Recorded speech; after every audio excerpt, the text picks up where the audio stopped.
Welcome दोस्तों। और आज की हमारी मूवी है यस मैन। ये कहानी सुनकर आपको बड़ा मज़ा भी आने वाला है और आपको कुछ सीखने को भी मिलेगा। तो कहानी एक आदमी के इर्द गिर्द घूमती है जिसका नाम कार्ल्स है और इसका इंट्रोडक्शन कुछ इस प्रकार है। ये एक बैंक एम्प्लॉय है जिसका काम लोन अप्रूव करना है। ये अपने आप से खुश नहीं है। ये कभी पार्टी में नहीं जाता, दोस्तों के साथ नहीं घूमता, ये कभी छुट्टियाँ मनाने नहीं जाता, बल्कि बस घर के सोफे पर पड़े पड़े टीवी देखता है और वीडियो गेम खेलता है। इसका मन हमेशा एकांत ढूंढता है। इसके चेहरे पर हमेशा चिंता नजर आती है। वह लोगों के साथ रहना ही नहीं चाहता था, यहाँ तक कि उसका डिवोर्स भी हो चुका था। और देखिए देखिए अभी भी वह एक कॉल डिस्कनेक्ट कर रहा है जो उसके दोस्त पीटर का है। और पीटर उसे एक क्लब में पार्टी के लिए बुला रहा है, पर ये जनाब तो जैसे कहीं जाना ही नहीं चाहते थे। और जब कार्ल्स पीटर का कॉल पिक नहीं करता तो पीटर खुद कार्ल से मिलने आ जाता है और ज़बरदस्ती उसे अपने दोस्तों से मिलवाने क्लब में ले जाता है। यहाँ पीटर अपनी मंगेतर को सबसे इंट्रोड्यूस करवाता है और तभी कार्ल्स को अपनी एक्स वाइफ नज़र आ जाती है। उसे देखकर वह हड़बड़ा जाता है और वहाँ से भागने की कोशिश करता है, पर तभी वह एक वेटर से टकरा जाता है और सारी ड्रिंक्स वहाँ गिरा देता है। और तो और वह खुद भी वहाँ गिर जाता है, लेकिन फिर किसी तरह उस सिचुएशन से निकलकर वो बाहर निकलता है। अगले दिन कार्ल्स बैंक में बैठा होता है और वह हमेशा की तरह उसका मन काम में बिल्कुल नहीं है। वो अपने ख्यालों में खोया है। तभी उसका बॉस वहाँ आता है जो कि एक बहुत ही जॉली किस्म का इंसान होता है, पर कार्ल्स उससे बातें करने से बचना चाहता है। बॉस उससे कहता है कि इस बार भी उसे प्रमोशन नहीं मिल सका है क्योंकि उन्हें कार्ल्स पसंद नहीं है। बॉस के जाने के बाद कार्ल्स का दिमाग भी प्रमोशन ना मिलने के कारण ख़राब है और इसी दौरान वह एक कस्टमर का लोन भी डिक्लाइन कर देता है, यानी लोन को अप्रूव नहीं करता। और ऐसा वो अक्सर करता था। वह लोन पास करने में बहुत कंजूसी करता था और अपने मन की भड़ास निकालने के लिए अब वह बैंक के बाहर बेंच पर बैठ जाता है। तभी उसे अपना एक पुराना दोस्त मिलता है और बातों ही बातों में वो फ्रेंड समझ जाता है कि कार्ल्स एक बेरुखी सी और बोरिंग ज़िंदगी जी रहा है जिससे उसका मन बिल्कुल भी नहीं लग रहा है। वो उसे एक सेमिनार का कार्ड दिखाता है। वो कहता है ये यस मैन का सेमिनार है जहाँ मैंने सीखा है कि लाइफ को कैसे जीना चाहिए और मैं तुम्हें भी यही सलाह दूंगा कि एक बार तुम भी वहाँ ज़रूर जाओ। कार्ल्स उससे कहता है कि ठीक है, वह ज़रूर जाएगा और उससे वो कार्ड ले लेता है। हालांकि उसका सेमिनार में जाने का कोई इरादा अभी भी नहीं है। अब जब कार्ल्स अपने घर में होता है तब उसका दोस्त पीटर वहाँ आता है और कार्ल्स पर उसकी पार्टी में ना आने के लिए बहुत गुस्सा करता है, पर कार्ल्स उससे कहता है कि वह बहुत बिजी था और वह भूल गया। लेकिन पीटर कार्ल्स की आदतों से वाकिफ था और इसलिए वो गुस्से में वहाँ से चला जाता है। और जब कार्ल्स को भी अपने किए पर पछतावा होता है तो वह खुद से ये महसूस करता है कि वह लोगों से डील क्यों नहीं कर पाता।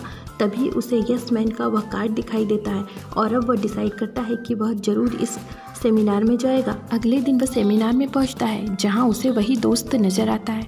अब सेमिनार शुरू होता है जहां एक सफ़ेद बालों वाला उम्र दराज होस्ट बोलना शुरू करता है, पर वह साफ देख पाता है कि कार्ल्स उसकी बातों में कोई इंटरेस्ट नहीं ले रहा है। इसलिए वो पूरे सेमिनार के दौरान कार्ल्स पर ही बातें करने लगता है।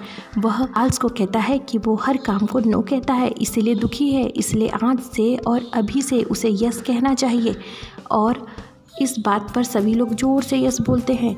वह कार्ल्स से यह भी कहता है कि अगर उसने अब से नो कहा तो उसे इसका भुगतान करना पड़ेगा। अब कार्ल्स और उसका दोस्त सेमिनार से बाहर आते हैं और कार में बैठने ही वाले होते हैं कि तभी वहाँ एक भिखारी आता है और उससे लिफ्ट मांगता है। कार्ल्स कुछ कहता उससे पहले ही उसका दोस्त वहाँ आ जाता है और कार्ल्स को यस कहने के लिए कहता है और अब कार्ल्स ना चाहते हुए भी भिखारी को लिफ्ट दे देता है। कार में बैठते ही वो भिखारी कार्ल्स से उसका मोबाइल फ़ोन मांगता है और तभी उसका दोस्त उससे कहता है कि तुम्हें यस बोलना है और मजबूरी में दोबारा कार्ल्स को अपना मोबाइल फ़ोन उस भिखारी को देना पड़ता है। और भिखारी भी उस फ़ोन से तब तक बातें करता है जब तक कि उसकी बैटरी ख़त्म नहीं हो जाती। और जब भिखारी उसकी जगह पहुंचता है तो वो कार्ल्स से कहता है कि क्या वो उसे कुछ पैसे दे सकता है। और अब कार्ल्स के दिमाग में यस बोलने की बात अच्छे से बैठ जाती है और वो उसे कुछ पैसे देने लगता है। तब भिखारी उससे सारे पैसे देने को कहता है और कार्ल्स उससे ना चाहते हुए भी पूरे पैसे दे देता है। अब भिखारी वहाँ से 9 2 11 हो जाता है। अब कार्ल्स वहाँ से अपने घर की तरफ कार को ड्राइव करता है, तभी उसका पेट्रोल ख़त्म हो जाता है और अब उसके पास ना तो फ़ोन चालू है और ना ही पैसे हैं। उसे खुद पर बड़ा गुस्सा आता है, पर फिर वो एक कैन लेकर पेट्रोल लेने निकल पड़ता है और जब वो पेट्रोल पंप पर पहुंचता है तब वहाँ एक लड़की उससे मिलती है। ये बहुत खूबसूरत होती है, इसका नाम एलिसन होता है और दोनों बातें करते हैं। कार्ल्स उसे सेमिनार से भिखारी तक की सारी स्टोरी सुनाता है और एलिसन उसे लिफ्ट देने की पेशकश करती है और कार्ल्स को क्या चाहिए था वो तुरंत हाँ कह देता है। एलिसन उसे कार तक लिफ्ट देती है और कार्ल कार में पेट्रोल फिल करता है। एलिसन उससे कहती है कि उसे और कोई मदद तो नहीं चाहिए। तब कार्ल्स धीरे से कहता है कि ये सब तो ठीक है, पर अगर एक किस मिल जाती तो। और एलिसन ये बात सुन लेती है और उसे एक किस करती है और वहाँ से चली जाती है। अगले दिन कार्ल्स अपने घर में बहुत खुश दिखाई देता है क्योंकि उसके यस कहने के कारण कल रात उसे एलिसन मिली और उसे एक किस भी मिली। और अब वो डिसाइड कर लेता है कि वह हमेशा यस ही कहेगा, नो नहीं कहेगा। और तभी उसके बॉस का कॉल आता है जो उसे छुट्टी के दिन भी ऑफिस बुला रहा होता है। कार्ल्स नो नहीं कह सकता था, इसलिए कहता है यस और वह ऑफिस पहुंच जाता है। पर आज बाकी दिनों की बजाय कार्ल्स के चेहरे पर मुस्कान है, वो खुश है। तभी एक लेडी वहाँ लोन अप्रूवल के लिए एक बड़ा सा केक लेकर आती है। वह अपनी बेकरी के काम के लिए लोन चाहती है। हालांकि इतने छोटे कामों के लिए लोन देना बैंक की पॉलिसी नहीं थी, पर कार्ल्स नो नहीं कह सकता था तो वो उस लेडी का लोन पास कर देता है और वो लेडी बहुत खुश हो जाती है। कार्ल्स वो केक लेकर उसके बॉस के पास जाता है जहाँ पहली बार दोनों बहुत अच्छे से बातें करते हैं और बॉस भी इतना खुश हो जाता है कि वो कार्ल को प्रमोशन भी दे देता है और कार्ल्स को यस मैन थ्योरी पर पूरा यकीन हो जाता है। वो पूरी तरह डिसाइड कर लेता है कि वो अब हमेशा यस ही कहेगा। अब उसी शाम पहली बार कार्ल अपने दोस्तों को क्लब में ड्रिंक करने के लिए इनवाइट करता है और कार्ल के इस तरह बदले स्वभाव के कारण दोस्तों को भी विश्वास नहीं होता। तब कार्ल्स उन्हें कहता है कि पहले मैं बेवकूफ़ था, पर अब मैंने यस बोलना सीख लिया है और मेरे यस बोलने से मेरी लाइफ में भी सब कुछ अच्छा ही अच्छा हो रहा है। और अब उसके दोस्त जानते हैं कि कार्ल्स ना नहीं कह सकता, इसीलिए वे बहुत सारी ड्रिंक्स ऑर्डर करते हैं और इनका बिल कार्ल्स पर फाड़ते हैं और कार्ल्स भी बिल पे करने को तैयार हो जाता है। इसके बाद वे क्लब में बहुत एंजॉय करते हैं। शायद ये कार्ल्स की अब तक की सबसे मज़ेदार शाम होती है। क्लब में वीडियो गेम का एक कंपटीशन होता है जिसमें कार्ल्स बहुत अच्छा प्रदर्शन करता है, जिससे क्लब में लोग उससे इम्प्रेस हो जाते हैं और कार्ल्स भी बहुत खुश होता है और एक लड़की को किस कर लेता है जिसका बॉयफ्रेंड उससे लड़ने लगता है और कार्ल्स भी यस बोलकर लड़ने लगता है। कार्ल्स की थोड़ी पिटाई भी हो जाती है पर उसके दोस्त उसे बचा लेते हैं। फिर भी कार्ल्स को बड़ा मजा आता है। अगले दिन जब कार्ल्स का नशा उतरता है तो उसे अपनी रात में हुई पिटाई याद आती है और उसे हंसी आ जाती है। वो नहा धोकर बढ़िया तैयार होकर घर से बाहर निकलता है, पर तभी उसके घर के साइड में रहने वाली एक ओल्ड लेडी उससे सेल्फ लगाने में मदद मांगती है और एज़ यूजुअल कार्ल को हाँ कहना पड़ता है। हालांकि ये ओल्ड लेडी कार्ल पर शुरू से ही लाइन मारा करती थी और कार्ल्स उसे अवॉइड करता था, पर आज वो उसके घर सेल्फ लगाने में हेल्प करता है। तब ओल्ड लेडी अपनी आदतों से मजबूर उसके साथ फ्लर्ट करने लगती है और कार्ल्स उसे नो बोलकर वहाँ से निकल जाता है, पर बाहर निकलते ही वह सीढ़ियों पर से बुरी तरह गिर जाता है और उसे लगता है कि उसने जो नो कहा है ये उसी का नतीजा है। इसलिए वह दोबारा उस ओल्ड लेडी के पास पहुँच जाता है और ख़ुद को समर्पित कर देता है। अब आप ही सोचिए कि बेचारे का क्या हाल हुआ होगा।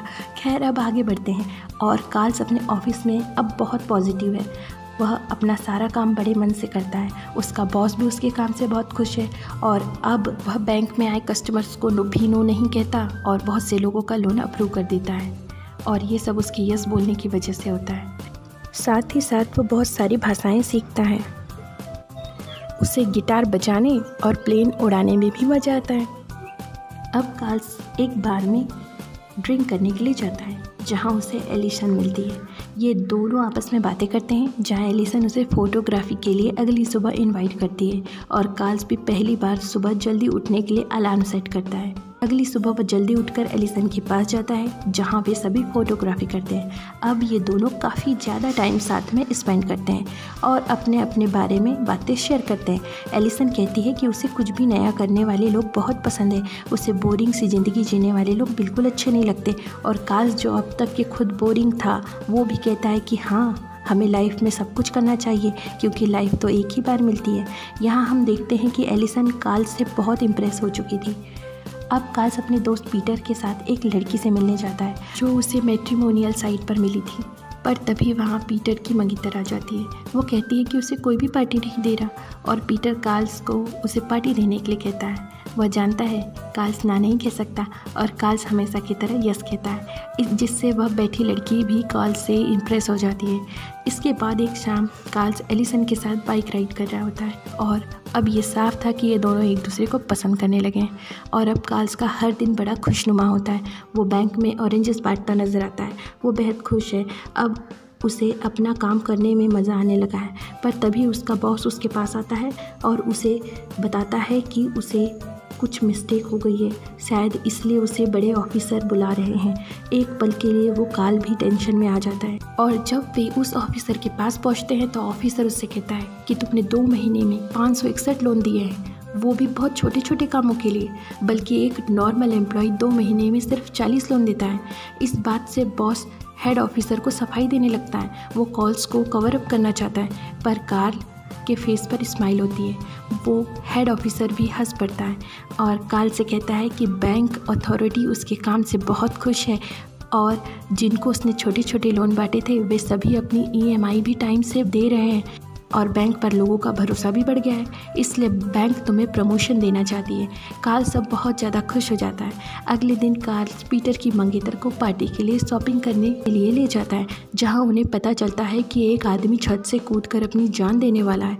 तब सभी उस आदमी को रोकने की कोशिश करते हैं पर कार्ल गिटार लेकर ऊपर उसके पास पहुंच जाता है और खिड़की पर बैठकर उसका फेवरेट गाना गाता है और जब वह बीच में भूल जाता है तो वही आदमी जो सुसाइड करने वाला होता है खुद गाने को पूरा करता है और इस तरह वहाँ सभी गाना गाने लगते हैं और इसी बीच चालाकी से कार्ल उसे खींचकर घर के अंदर ला लेता है और उसकी जान बचा लेता है। नीचे सभी खुशी से तालियां बजाने लगते हैं और अब कार्ल के अंदर इतनी ज़्यादा सकारात्मकता पैदा हो जाती है कि वो जो भी चाहता है उसी वक्त अंजाम दे देता है। जैसे उसे कहीं भी जाना हो तो वह सीधे एलिसन के साथ एयरपोर्ट पर पहुंच जाता है और सबसे पहले जाने वाली कोई भी प्लेन की टिकट ले लेता है। यहाँ तक कि वे खुद नहीं जानते कि उन्हें कहाँ जाना है, पर इसमें उन्हें बड़ा मजा आता है। दोनों कई अनजानी जगहों पर घूम आते हैं। ये दोनों बहुत एंजॉय करते हैं। इन सब के बाद एलिसन उससे कहती है कि वो उसे पसंद करने लगी है। क्या वो भी उसे चाहता है? और कार्ल्स भी हाँ में जवाब देता है और अगले दिन फिर उनका कहीं घूमने का प्लान होता है। जब वे टिकट काउंटर पर नेक्स्ट फ्लाइट की टिकट बुक करना चाहते हैं कि तभी वहाँ पुलिस आ जाती है और उन्हें पकड़ लेती है और पूछताछ करने लगती है। वो कहते हैं कि कार्ल्स कोई टेररिस्ट है क्या जो लास्ट मिनट पर टिकट बुक करता है और वे ये काफ़ी टाइम से ऑब्जर्व कर रहे हैं। वे कार्ल से सवाल पूछते हैं कि उसने इतनी सारी भाषाएं क्यों सीखी है, उसने प्लेन उड़ाना क्यों सीखा है। पुलिस ऑफिसर कार्ल को टेररिस्ट समझते हैं, हालांकि कार्ल ने ये सब तो लाइफ को एंजॉय करने के लिए सीखा था। तब कार्ल पीटर को बुलाता है जो कि वकील था। पीटर पुलिस वालों को यस मैन थ्योरी के बारे में बताता है कि कार्ल सिर्फ उस सेमिनार में होस्ट के द्वारा यस कहने का ही अनुसरण कर रहा है और इसलिए उसने इतनी सारी एक्टिविटीज़ भी सीखी हैं। ये किसी भी काम को ना नहीं कह सकता और अब ये सुनकर एलिसन भड़क जाती है। उसे लगता है कि कार्ल ने उसके प्यार को सिर्फ इसलिए स्वीकारा क्योंकि वो ना नहीं कह सकता था और वो वहाँ गुस्से से चली जाती है। पुलिस द्वारा कार्ल को भी छोड़ दिया जाता है पर एलिसन कार्ल से बात नहीं करना चाहती थी। वो उसका कॉल भी डिस्कनेक्ट करती है। अब कार्ल की लाइफ पहले की तरह उदासी से भर जाती है और अब उसका मन किसी भी काम में नहीं लगता। इसी बीच उसकी एक्स वाइफ उसे कॉल करती है और मिलने के लिए बुलाती है। कार्ल उसे नो नहीं कह पाता और वो उससे मिलने जाता है। कार्ल की एक्स वाइफ उससे कहती है कि उसके बॉयफ्रेंड ने उसे छोड़ दिया है, इसलिए अब वह दोबारा उसके साथ रहना चाहती है। वो कार्ल के करीब आने लगती है पर कार्ल उसे रोकता है। उसे नो कहकर वहाँ से निकल जाता है क्योंकि वह एलिसन को धोखा नहीं देना चाहता था। पर जैसे ही वो लिफ्ट में जाता है लिफ्ट खराब हो जाती है। वो जैसे तैसे वहाँ से निकलता है पर रास्ते में बिल्ली आ जाती है और वो एक कार से जा टकराता है। पर जब वह खुद को संभालते हुए आगे बढ़ता है तो देखता है पार्किंग से उसकी कार को उठाया जा रहा है। आखिर जल्दबाजी में उसने नो पार्किंग में कार जो खड़ी कर दी थी। अब कार्ल को लगने लगा था कि ये जो इतना सब फैला हुआ है वो सिर्फ उसके नो बोलने का नतीजा है। इसलिए अब वो सेमिनार के होस्ट के पास जाता है और उसकी कार में पीछे की तरफ बैठ जाता है और वह अचानक से होस्ट से कहता है कि क्या वो इस यस मैन की थ्योरी को बदल नहीं सकता। पर इस तरह अचानक बोलने के कारण वो बूढ़े दादा घबरा जाते हैं और कार समेत दूसरी कार से जा बैठते हैं। दोनों का एक्सीडेंट हो जाता है और अब दोनों अस्पताल में हैं। जब दोनों को होश आता है तो होस्ट उससे समझाता है कि ये क्या पागलपन है, मैंने यस सोच समझ कर कहने को कहा था, हर बात को यस कहने की ज़रूरत नहीं थी और जो तुम ये सोच रहे हो कि नो बोलने से तुम्हारा तुम्हारे साथ गलत हो रहा है तो ये तुम्हारा वहम है, ऐसा कुछ भी नहीं है, बल्कि तुम्हें अपने मन की सुननी चाहिए और वही करना चाहिए जो तुम चाहते हो। अब कार्ल को बात समझ आ जाती है और वो उसी हाल में बाइक चलाते हुए एलिसन के पास पहुंचता है, पर एलिसन उससे ठीक से बात नहीं करती। वह अभी भी कार्ल से नाराज़ है। कार्ल उससे कहता है कि मुझे माफ़ करो, मैं अब समझ चुका हूँ कि यस और नो कुछ नहीं होता, बस मैं इतना जानता हूँ कि मैं तुमसे प्यार करता हूँ और सारी उम्र तुम्हारे साथ ही रहना चाहता हूँ। और अब एलिसन को कार्ल की आंखों में सच्चाई नज़र आती है और वो उसे माफ़ कर देती है और दोबारा दोनों की लव स्टोरी शुरू हो जाती है और इस तरह फिल्म की हैप्पी एंडिंग भी हो जाती है। अंत में दिखाया जाता है कि कार्ल और एलिसन कुछ कपड़े बांट रहे होते हैं, लेकिन जब एलिसन उससे पूछती है कि ये कपड़े कहाँ से आए, कार्ल कहता है कि ये कपड़े वहाँ से आए हैं जहाँ कोई नो नहीं कहता। और अब हमें दिखाई देता है सेमिनार का सीन जहाँ सारे लोग बिना कपड़ों के बैठे होते हैं। अगर आपको ये कहानी अच्छी लगी हो तो इसे लाइक करें, शेयर करें और मेरे चैनल को सब्सक्राइब करना बिल्कुल भी ना भूलें। Thank you for watching my video.